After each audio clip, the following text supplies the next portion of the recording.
I actually call it the money and the magic, right? The magic is the mindset and the work that people put in, and then the money is like really looking at what do we value, right? And I talk about that a lot because nobody talks about that. Like nobody out there is talking, but they're talking about your wants versus your needs, and you're made to feel guilty if you spend money on things that you want.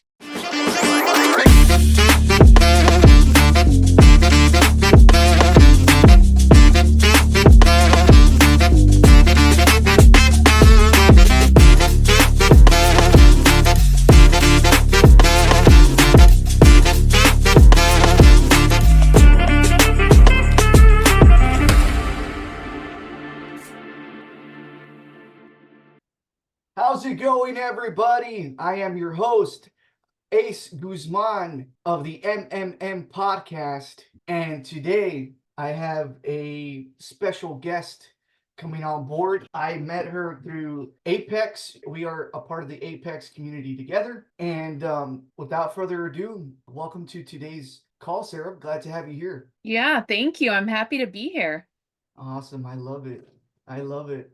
So, Miss Sarah, what is your expertise? Oh, well, that's kind of a hard question to answer because it feels sometimes like it's so much, but my main business, my main topic that I love to talk about actually is money. So I'm a financial coach. I've been a financial coach just over 6 years now. And so that's my baby. That's my main business, but my husband and I actually have four businesses that we run. Okay, four businesses. And are they all within the financial industry, or what does each business do in specific? Yeah, so the financial coaching, that's our kind of our main breadwinner, if you want to, kind of list them out. The other business that I've actually had for almost 18 years now. And that's not in the financial industry, but it's with a company that's based in the United States. It's a manufacturer that manufactures consumables that all of us use. And so I talk to people about toxins in their home, and help them switch stores. And there's an opportunity to earn some extra income there as well. So almost 18 years in that business. Our third business, which is like the creative business, right? And the one that we get to have a lot of fun in. Not that we don't have fun in the others, but we make metal prints. So photo quality, and I'm just going to reach, so might look a little bit funky here for a minute, but I just want to show you. So we take photos or digital artwork and we print them on metal. So here's a picture, and you can see they're so shiny. You can see even the glare from the computer, but it's metal. And so we take photos and print them on metal. We do metal business cards as well. So I've got my own business card setting here. So metal business cards, which is really kind of fun and different. And then my husband has a business in business lending. So helping businesses bridge the money gap. As a business owner, we all understand that sometimes we need a little bit of a bridge, right? And so he helps in the lending area there. That is awesome. Wow. So you guys are essentially entrepreneurs all the way around, man. I love that. I love that. And that is true entrepreneurship, right? Mhm. Just diving and putting your what you basically have already up here, right? Because essentially what you go through as an entrepreneur, you're like, okay, I could teach people how to do this because I've done it already, Mhm. and hey, why don't we dive into here and have an extra source of income, right? And that majority, I would assume that that's why you guys got involved with the metal printing, right? Have that extra source of cash flow. At least that's just my assumption, right? Because that's entrepreneurialism, right? You want to have that cash flow, and that I would say I know a good problem of business owners what they have is how to build that cash flow, right? Mhm. How to have that consistent stream of income coming in. But you actually said something that really kind of like wowed me a little bit, and that's 18 years you've been in running one of your businesses. Mhm. 18 years, wow. And you said that you teach people about toxins in their homes? Yeah. Okay. Yeah. And what is that business called? Yeah, so it's with a US-based manufacturing company, so they manufacture all the products. I'm a big believer in supporting American made. It's, we do it with our printing business. The metal that we get comes from manufacturers here in the United States, and we do some t-shirts as well. Those t-shirts come from American made plants. And when I partnered with this company 18 years ago to offer products that were made here in the United States, that was really important to me. And they do it in a way that is they're directly sourcing all of their ingredients. So we know where they're coming from. They're not laced with a lot of toxins. And, it can be kind of a hot topic for some people, to dig into this, but I do believe that we have to be really careful and aware of what we put on our body and what we put in our body. And that is the people that we're listening to, it's the people that we surround ourselves with, and it also is the foods that we eat and the products that we use. Right? Our skin is our largest organ. So, the company that I work with, it's just really important to them to offer really safe, high quality products, but also something that's really appealing to me being a financial coach is that they are actually very, very affordable. It's not like out of reach for American families, right? We're going through a tough financial time. And so all their products are very affordable and fit in. They even have beef now. So we even have beef delivered to us each month, that's fully integrated. And I know we didn't mention this, but my husband and I have been on the road. We're full-time RVers. We travel all over the United States. And so having the ease of having stuff just delivered to us, knowing that it's consistent, knowing that I know what the prices are, so it allows us to keep our grocery budget, intact as we're traveling. That's also really important for me. So I love that. I love that. So you guys are traveling, and do you guys travel all throughout America? we do. Yeah. Yeah. Okay. And okay, so the metal pictures that you guys take, are those from places that you guys go visit? Some Or of these are. So the waterfall one, that was a picture that was from Tennessee when we were in Tennessee last year. We also do these custom for other people. So other people send us their photos and then we print their photos on. I've just got some smaller ones. So this is more digital artwork that we've created, what we call our veteran line. like that? We've got several different, in our veteran line here. So What made you go from, like, let's say, teaching the people about toxins and then go, "Hey, let's try this metal business thing." Where did that come from? yeah, this I could probably talk about this all day long and probably actually for weeks at a time because in life we all go through different seasons, right? I mean, there's we need different things in different seasons of our life. And when I was introduced to the company and teaching about toxins and making, an income from home, at that point what was really important to me was staying home with our kids. I needed to make some money, but I really wanted to stay home with the kids. And so I got started there. And it's actually through that company, they are a debt free company.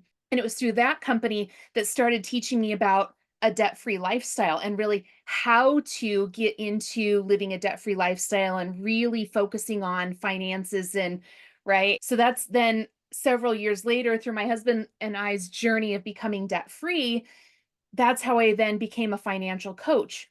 Well, as we were on the road, and me helping people with their money, we really wanted to do something that was creative. And I was like, what is different? And through our traveling, we go into like a lot of museums and galleries and such. And we kept seeing these beautiful metal prints in galleries. And I was like, how the heck do they do those? I was just intrigued. We have zero experience with photography or anything, but it just felt like something that we just decided to look into and just start. So I think it's just this evolution of what life has, looked like in the new season. And just a little side note, we do the printing here in our fifth wheel. A lot of places when you order from do like third party, like drop ship kind of things. No, we do it all here. And it was just like that creative outlet that we needed. That is awesome. That is awesome. And you said a debt free. Yeah. Um, do you more than likely, like, do you have any advice to give to anybody in a sense of, because you said that you and your husband are debt free right now, right? We are. Hmm. And man, I bet that feels good. I bet that feels so good. But like, what type of advice would you give to individuals so they could become debt free? Hmm. Would you recommend, let's say for instance, if they're employees, should they continue being employees or go out and start their own business or whatever the case may be? I don't know. What type of advice do you usually give on that? Hmm. So, I just say my husband and I have been debt free twice. And over the course, it took us 12 years, 4 years to first go around to become debt free. And then honestly, life happened. And I say this because there's a reason behind it. So I don't want anybody to think I'm distracted from the question. We followed one of the big plans that's out there to become debt free. And I'm not going to mention it because I just don't need to mention it. But we went through all the steps to become debt free and we announced we were debt free, but that debt free moment, we paid off honestly over $60,000 in 4 years, and our annual income was no more than about $60,000 a year. So we scrimped and saved, lived in restriction. But that only lasted for 4 months because what those plans out there on the marketplace, when you're searching the internet, they're really good about helping you to become debt free but not stay debt free, and there's a difference there, right? And so in those 4 months, my husband and I, life happened and we found ourselves back in debt by $54,000. And so we started our debt free journey again, but I knew like, hey, I don't want it to last just 4 months again, right? Like I want to actually enjoy the freedoms that come from being debt free. That's why we're doing this. So I started seeing some gaps out there. That's why I became a coach, is because I know that people that want to become debt free, there's a lot of programs out there, but there's some gaps. And so here's what I would say. The number one thing that people miss when they're looking to become debt free is dreaming about their life, dreaming about what they actually want life to look like. We get so focused on the day to day and just making it through today that we don't allow ourselves, because we're waiting for the other shoe to drop, we're waiting for something bad to happen. Anytime something good happens, something bad happens, so why even allow myself to think about it, right? I hear this all the time. The Well, number one thing that I want people to do is give themselves the gift of dreaming about what they want life to look like. And when you do that, you start to open up a lot of possibilities. You start to open up and start to see, like, okay, here's now some steps that I can take to get closer to that. Right. And I think without dreaming about your life, nothing else you do is going to make a darn bit of difference. We can make numbers, we can manipulate numbers all we want, but it's not going to stick. The second thing that I want people to do is to have a real good hard conversation with yourself about what your habits really are. People say all my money goes to, paying the bills. And then I go through all their transactions and I was like, yeah, that's actually not the case. So let's have a real hard conversation here about where your money really is going versus where you think it's going. So bringing that awareness in is important. I think the first one that you said is kind of like it spoke to me in a sense of like people having clarity, Mhm. right? They got to have that clear vision. They got to have that clear outlook, right? People get so stuck in their everyday life where they forget to make it like a living. They forget to accomplish their true what they want to truly accomplish or their true reality. And before they know it, I'm just speaking out of in a sense of from like other things I've heard from other, motivational speakers or whatever the case may be. But from what I've seen, or from at least from what I've heard, is that people get so busy making a life or whatever the case may be, working all their life, Mhm. they usually not shall I say, they don't have the clarity of what they truly really want. So then they become too busy to even spend time with their kids. They Mhm. become too busy to and I've said this, I do say this is one thing that I believe. And one of my beliefs is that, see, I work, right? I got my business and I got two kids. Mhm. And part of the reason why I work is because I got my two babies to take care of, Mhm. right? And they're a big component to it. And Yeah. as a matter of fact, if it wasn't for me having my kiddos, I don't think I'd be where I am today. I'll be Mhm, very honest. I'll be mhm, very honest. I was a lost kid, man. I was just, being dumb and whatnot. But at the end of the day, right? You can't essentially be too busy to forget to enjoy the thing that you're essentially working for. And mhm, that's for me, it's spending time with my kids. I think you had said that earlier too. mhm, And man, I don't want to miss a moment of them growing up. I don't want to miss a moment of them, losing a tooth, a tooth falling and then the tooth growing back or whatever the case may be. Like I'm gonna be putting my son pretty soon in basketball, mhm. and it wasn't until one of my mentors and I started understanding what he had said about why he exercises, right? And he goes, I exercise so I can, have energy for my kids, right? And he's older than me, and this guy's like really in shape, right?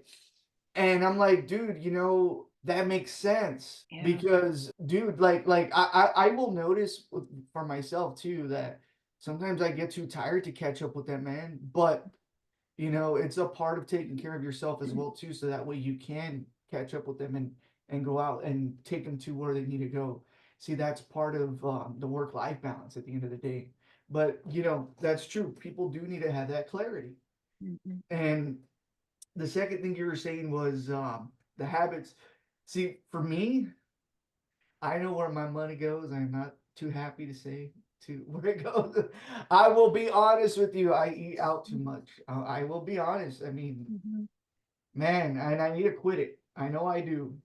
But essentially, man, it looks like we're going to be talking some more pretty soon later, even after this call. But and I didn't mean to cut you off. I know you were going to go a little bit more into detail here, but would Mhm. you say the number one thing that a lot of people spend their money in is eating out or no? Because I know my number one is eating out. Mhm. I think it's different. It really is different for everybody. I think that I don't want to say eating out is the number one. I think what happens is that we get caught up in the convenience of things, thinking that they're making our life easier.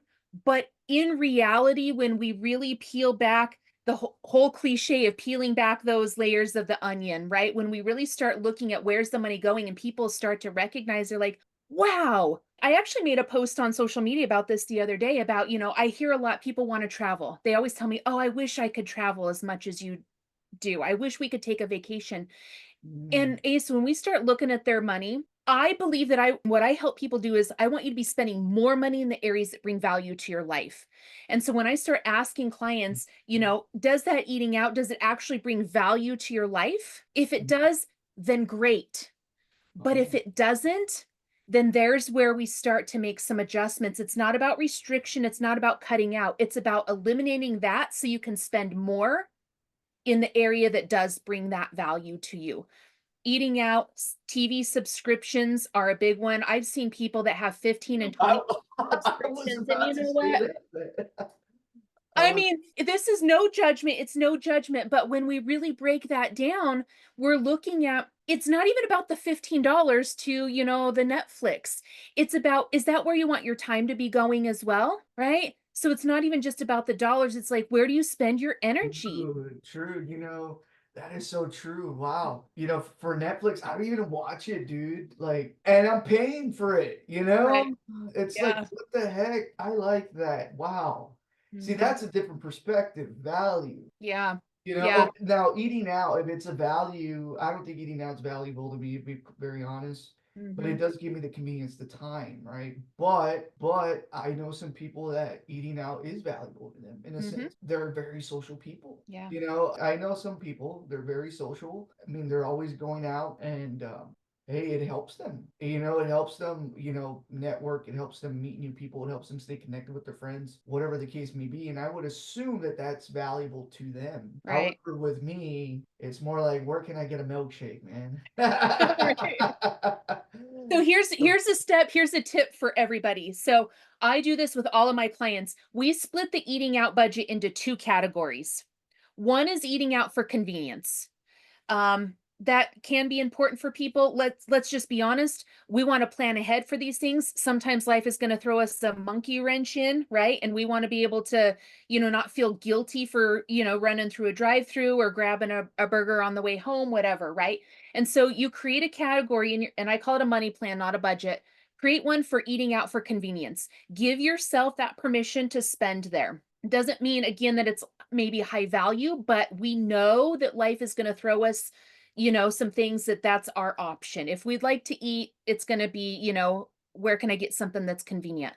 Then the second place you put in is eating out for connection or eating out for community, right? You use the word. This is for the people that, and networking, maybe that's more of a business expense, not a personal expense, right? We could talk about that another time, but eating out for connection or eating out for community, this is where, you have weekly date nights with your partner, right? And so that's where those dollars go into because that's a high value. That's something that brings value to your life and you're not it's not just the eating out, it's the connection that you're building, right? It's that commitment, it's that presence. I have a client that does a lot of work with charities, right? And so with his fundraising, right, that he goes and asks for financial support from these businesses for his charity work. And in turn, he wants to spend his dollars at these places that are giving their money to support his fundraising. And so for him, that's him creating community, right? That's really important. And so when you split it up into two categories, it changes not only the way that you view your money, but it really changes how you're spending your money in terms of what brings value to your life.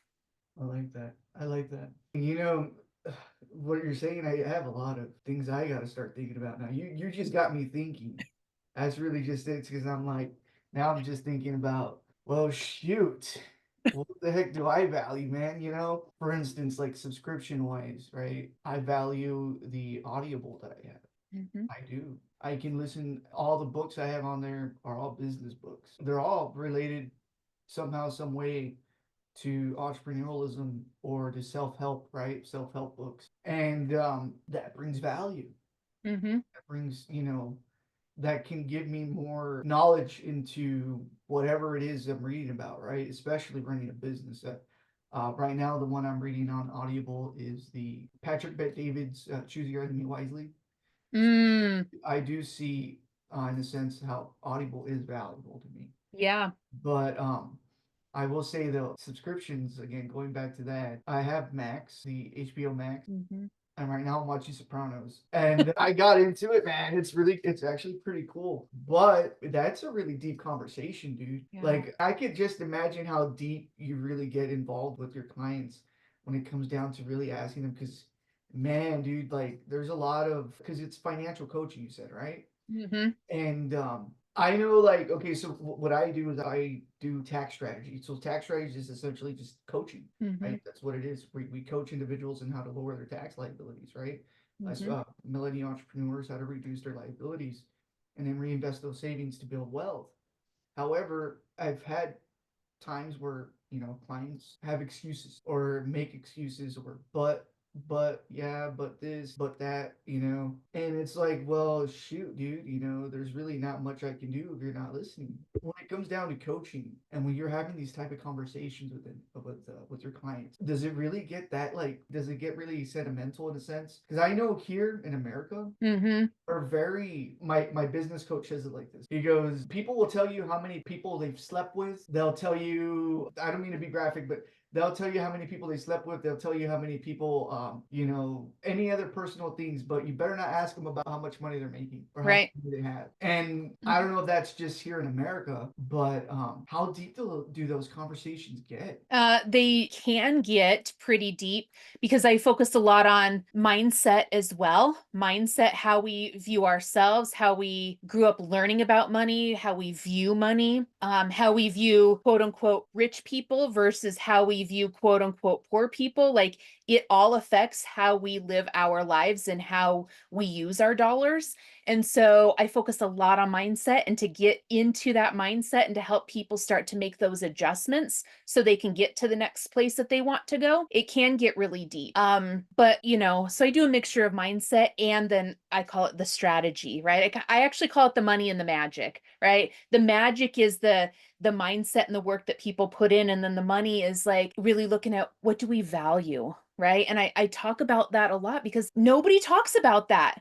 Like nobody out there is talking, but they're talking about your wants versus your needs, and you're made to feel guilty if you spend money on things that you want. I could overhaul, yeah, I could go on this conversation forever. It drives me crazy because I think a lot of the big name money gurus out there, they actually create more of a shame and guilt and restriction mentality that feeds into our negative money mindsets while saying here's how you get out of debt. And the truth is what they're doing is they're creating, I believe, they're creating mentally weak people. Victim mentality type deal. It is. Yeah. And a lot of us, particularly women, carry a lot more shame and guilt with money, and we tend to use the restriction a lot more. Men tend to carry a lot of guilt on their shoulders when it comes to money. They typically don't hit the restriction as much, but they feel like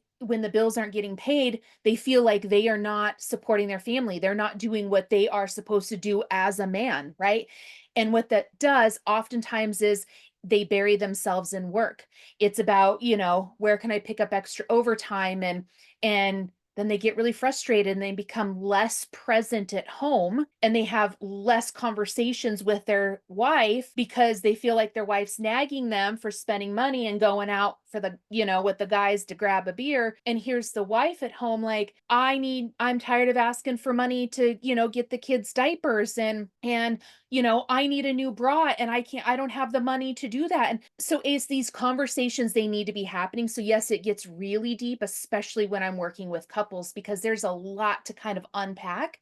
So we know how to build their money plan in a way that is supporting both of them. I don't know if you have a partner, a significant other, but I will tell you my husband and I have been together 20 years now, and if anybody looks at my story, I'm very open about it. We were on the verge of divorce twice. I was actually married before I met him, so he's my second marriage. We've been together 20 years now, and we were on the verge of divorce twice. And we experienced every bit of hard financial stuff Yeah. that you can think of, we've gone through. And I looked for those resources and I didn't find them out there. And so I said, well, how can I then be that resource for people Yeah. with no judgment? Right. And I'm really big on that no judgment here. You just reminded me of something. And I don't have a spouse. I am separated. I Mhm, do have my two babies, but I separated from my spouse. mhm, And I will tell you, a big part of it was finances of why we mhm, separated.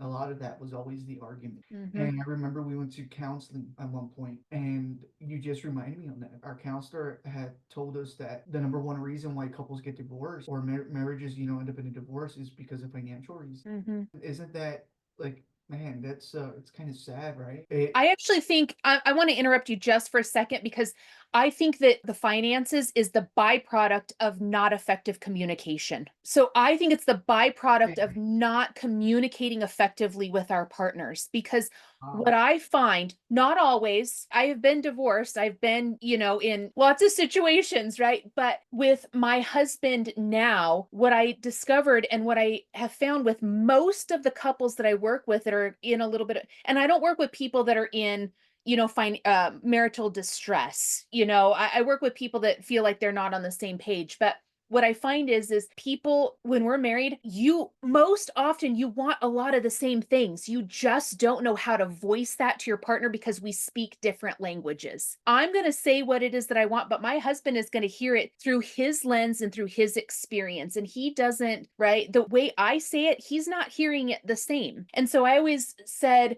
when you visualize him and I were walking the same road, but our backs were to each other. So I'm doing my stuff over here, trying to make this happen and feeling frustrated and feeling alone. He's over here walking, we're walking the same road, but our backs are to each other because we couldn't bridge that communication gap. Once we learned how to communicate, guess what? Our finances started changing. Once we learned how to communicate, guess what? Our marriage started to become a little bit healthier and a little bit stronger. We were walking, and what I find so many people, they're walking the same path. They're just doing it by themselves. Their backs are to each other when we can turn around and do it hand in hand, where we are connected and where our vision is both forward. That changes everything. Build an empire together.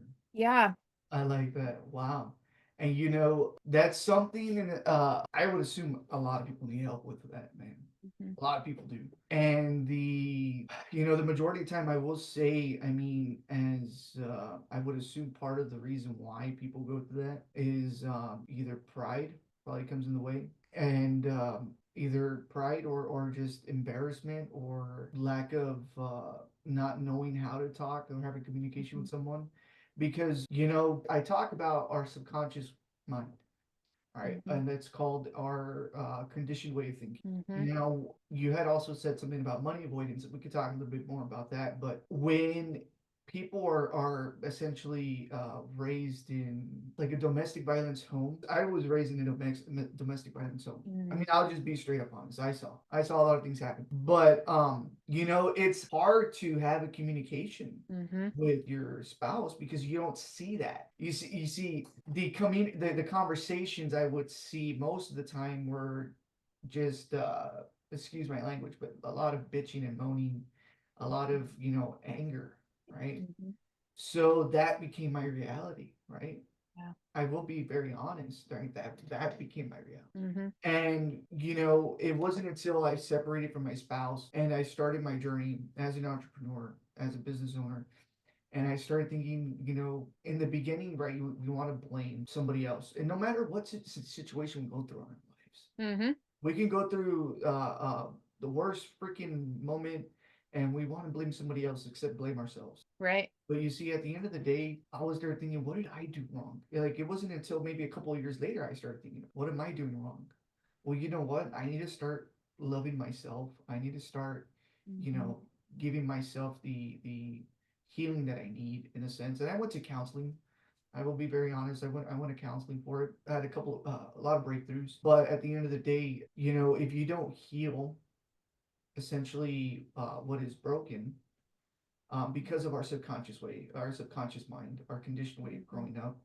I mean, that's just what happens. Mhm. You see things as a young kid that becomes your way of thinking. You think that that's okay, and you have to heal that because if you're not healing that, then you tend to break everything and everyone along the way, and then that could come in, and then money comes into play, and then now Mhm. that becomes a crutch. Yeah. Now that becomes a something that, right, uh, Mhm. becomes a tough topic to discuss because that was something that was never discussed, that they Mhm. never saw their parents talk about that, right? And then that comes along with money avoidance too. See, Mhm. our conditioned way of thinking, my conditioned way of thinking was, oh, money's the root of all evil. Some people say, well, when I say that, they go, no, the love of money is the root of all evil. I go, I get it. That's the saying, but I wasn't taught the love of money. I Yeah. was taught money and the whole spectrum of money, not the love, not a feeling. I was just Mhm. taught that money was the root of all. Yeah. See, that's how I was taught. And then, so you more than likely, this is the conditioned way of thinking that a lot of people are going through, right? And Mhm. or money comes and goes, money doesn't grow on trees, or whatever the case may be. And then you obviously we're talking about mindset. You Yeah. should now going back to that mindset, we got to have the mindset of abundance. At least I believe everything Mhm. does start with the mindset of abundance, right? Because Yeah. we want to blame. But at the end of the day, when we start blaming ourselves and really start taking the accountability and then change what we need to change within ourselves, Mhm. actually put in the work and the effort to make that change, Right. then now it starts becoming more of a that clarity that you're talking about, and then the mindset of abundance, right? And I like how you were saying the other financial coach really teach people how to be victims, right? or tell them, make you feel guilty for spending. And the way you're kind of like wording everything, at least the way I'm understanding is, yeah, I mean, spend your money, but have the mindset of value, have the mindset of abundance in a sense. Is that something more likely what you teach as well, or something that you believe in? I do, and I think that a lot of times we want to have an abundant mindset, but we absolutely don't know how to make that happen. Yeah, Right? Like, because it's and because a there. lot of times people talk about, manifesting, and if you're not manifesting right, and I love manifesting too, but also then takes action. It also then takes us looking at, just as you described, and I ask a lot of clients, what's your first memory of money? What is your first memory of hearing about money? Right? And when people really stop to think about that, Wow, wow. it's like, whoa, like what? I also grew up in a household that was, I would say, I don't want to say that there wasn't any love there, but it wasn't outwardly shown. There wasn't a lot of outward displays of affection for us kids, or, as my parents together. There was always a lot of fighting. And so interesting, did they fight about money? They fought about everything, quite honestly. But I also heard my dad was more of like the bigger personality, I will say. He was the yeller, he was the one that threw stuff, he was the one that would get really mad. And then my mom was the one that would shut down, never would reply, never would respond, never, and I don't want to say never, those are strong words, but oftentimes wouldn't, right? Because you didn't want to egg him on, because, and I wouldn't say that it wasn't domestic violence, it was definitely emotional. There was definitely emotional violence there that happened. And so my husband now, I am the bigger personality. And for a lot of years, I was very vocal. I was the yeller. I wasn't, I don't want to use this as an excuse. I knew that I didn't want to take it as far as my dad took it, but I also could see those same tendencies that I Yeah, developed, right? And my yeah, husband is the one that he is very quiet natured. And he would say all the time, he said, Sarah, he goes, I don't do confrontation. So anytime, and specifically when we're talking about money, he said, anytime you wanted to talk about money, it felt like a confrontation with you. You would get so upset. So what did he do? He would absolutely shut down. He wouldn't voice an opinion. He wouldn't come back at me. Nothing. That infuriated me, right? It made me so that's the breakdown of communication. And it happened for several reasons, right? He took his experiences growing up, right? And how he learned how to communicate. He didn't do confrontation. And he would get, for lack of a better word, triggered, right? When I would start to have the conversation. And here I am, big personality, right? Raising my voice, probably starting to yell. That's not effective communication either, right? And so money is the byproduct of that. So what were we fighting about? Well, technically, we were fighting about money, but the fight happened because we didn't have the appropriate communication, right? And it's because we didn't learn it. We learn how to speak, we learn language, but we don't learn how to communicate, and that's very different.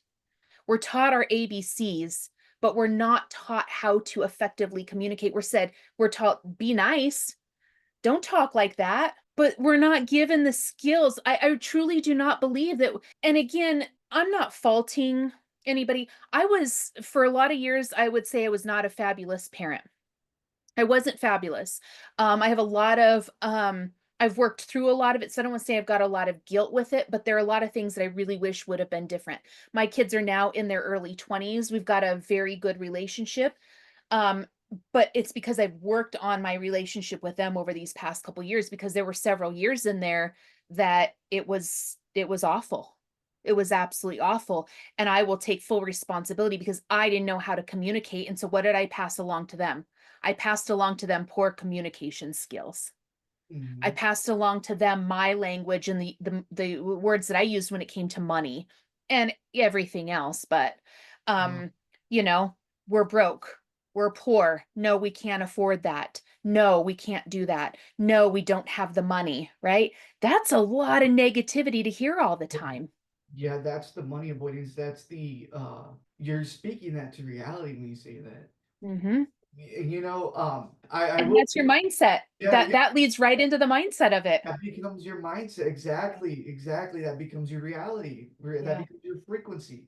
Your Yeah. frequency is what you frequently see. Yeah. and that becomes your reality, right? Now, I will say there's no book that comes with it being a parent. There's no No. there's no you learn as you go on. And you said something that really kind of like, gave me a little bit of goosebumps because I'm like, dude, like with my kids, I try not to say like, yeah, there's money. Don't get me wrong, there's money, but it's like I try not to tell them no or like, hey, I can't buy you that right now or whatever. I just let them know, okay, you want that, you're gonna have to work for it. Mhm.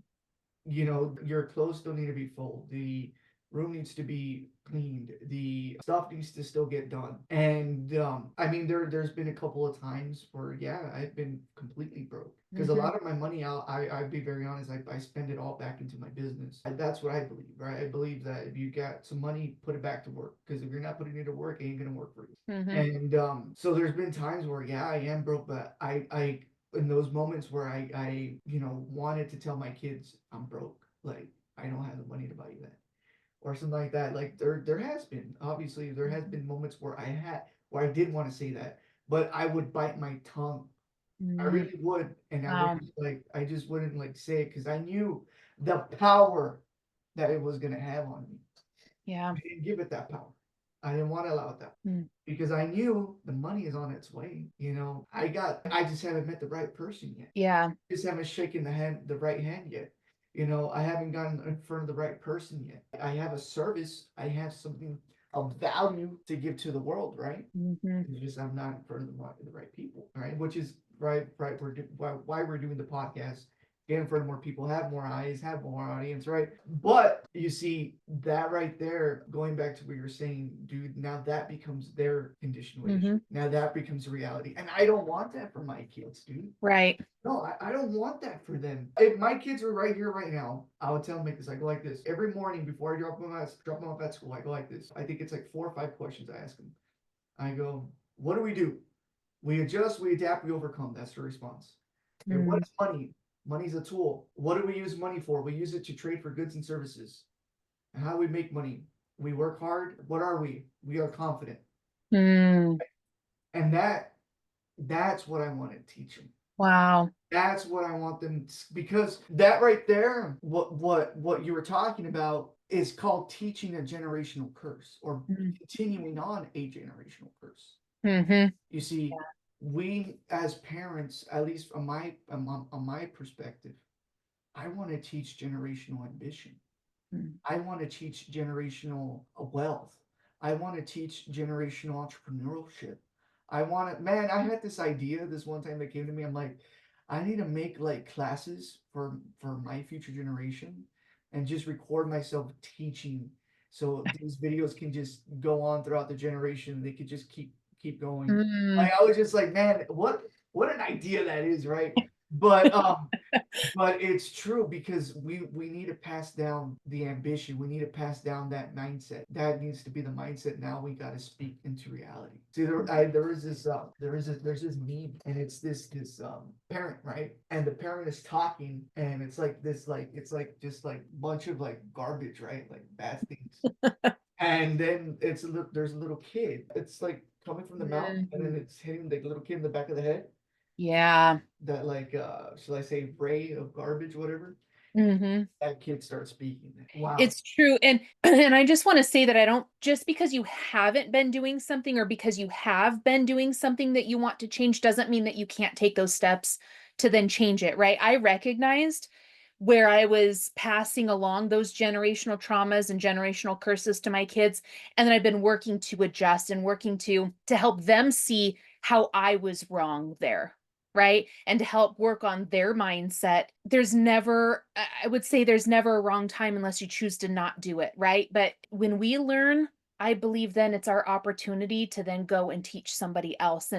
And my parents didn't have these conversations with me, Um, right? And so I want to be able to have my son is 25, my daughter's 22, so they're still young, right? My son is getting ready to buy his first home.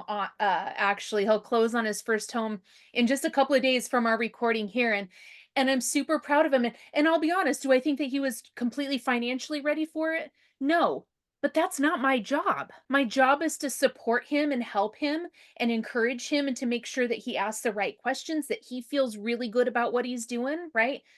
My job is to not say, "Wow, you shouldn't be doing this, you're not ready." That's not my job. I wanna teach him what it looks like to be a supportive parent, a true supportive Wow, parent, because I didn't feel like I had that. I truly wow, didn't. My daughter just graduated from ASU, I love and that. she's, gonna be enrolling into medical school, and, she took out student loans. Do I want her to have student loans? Absolutely not. But it's not my job to judge that. It's my job to give her the information to help her work through, and see other areas and see other, opportunities where she can lessen her student loan, liabilities, and then she makes those choices, right?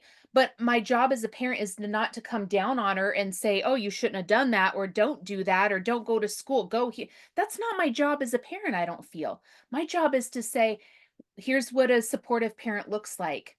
Right? Do I like that you've got all of these? No, because in my experience, right? And then I share that. What are your other options? What are you willing to do? Do you understand what this means for you in your future? Right?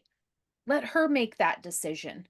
I didn't have anybody doing that with me. I had a whole lot of people telling me that what I was doing was not great, how awful I was to my kids, right? How they didn't feel.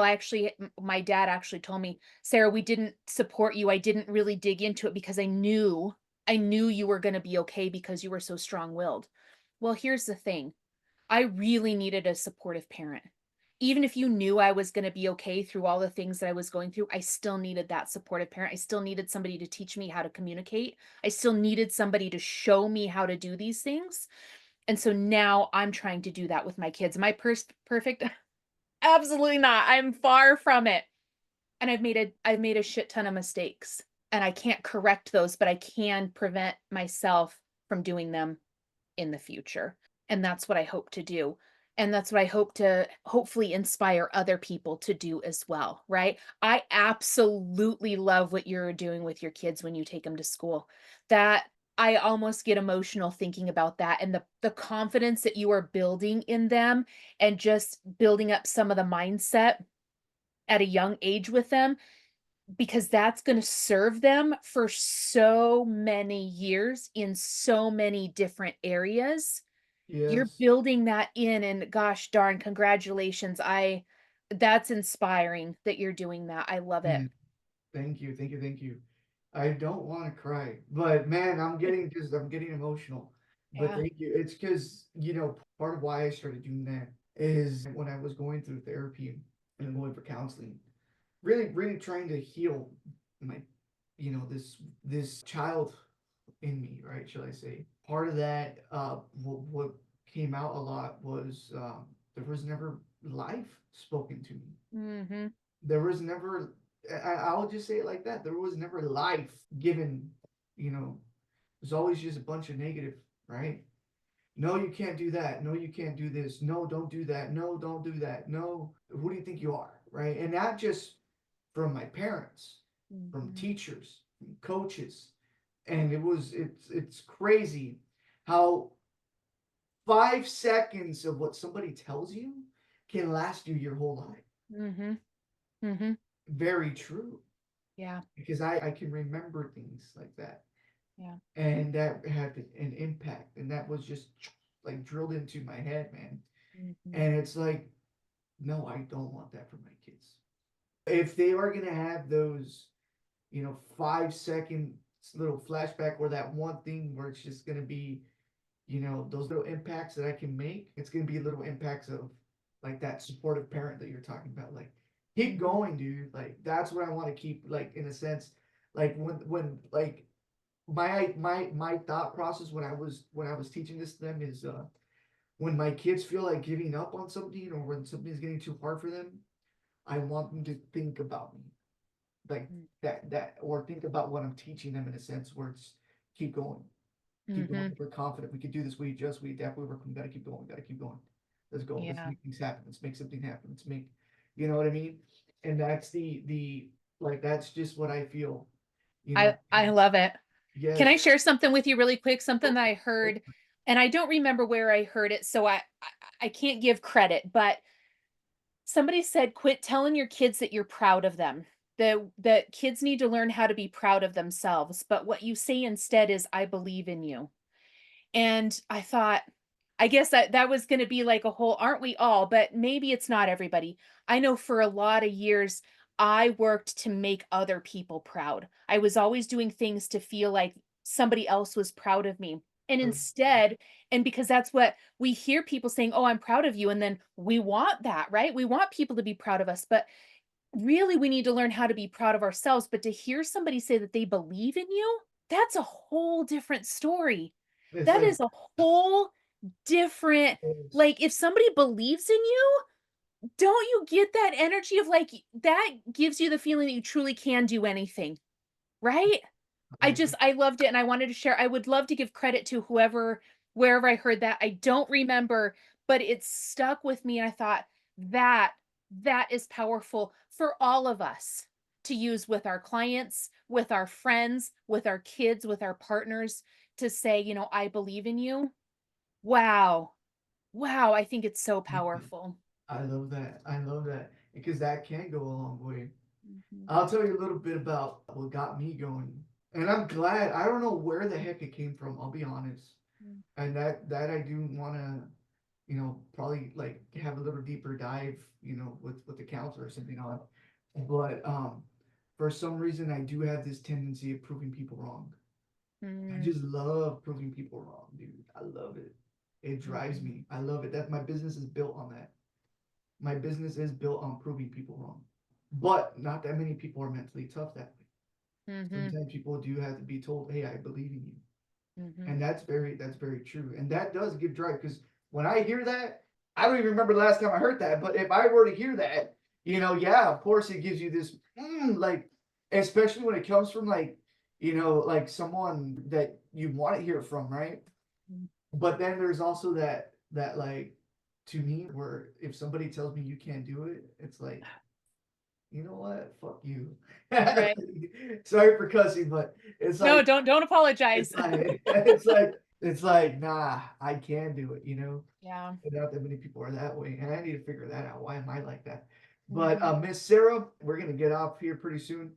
Real quick before we do get off, how can people find you? How can people connect with you? Where are you at on social media? Yeah, so it's easier to look me up by my name, and I'm under Sarah Mag Jones, but my business name is Keeping Up with the Joneses. F is in financial, C is in coach. So Keeping Up with the Joneses, FC, on Facebook, on Instagram, on LinkedIn. I have a very small YouTube channel, so you can look me up on YouTube as well. But yeah, Facebook, Instagram, easiest places. We'll have all your description underneath the video, so everything will Perfect. be there. Just shoot me those links, so Okay. it easier access for people to find you. But Perfect. Miss Sarah, thank you so much for coming on today's podcast. It was awesome having you as a guest, and you have yourself a great Halloween. Yeah, you too. Thank you for having me. It was a great conversation.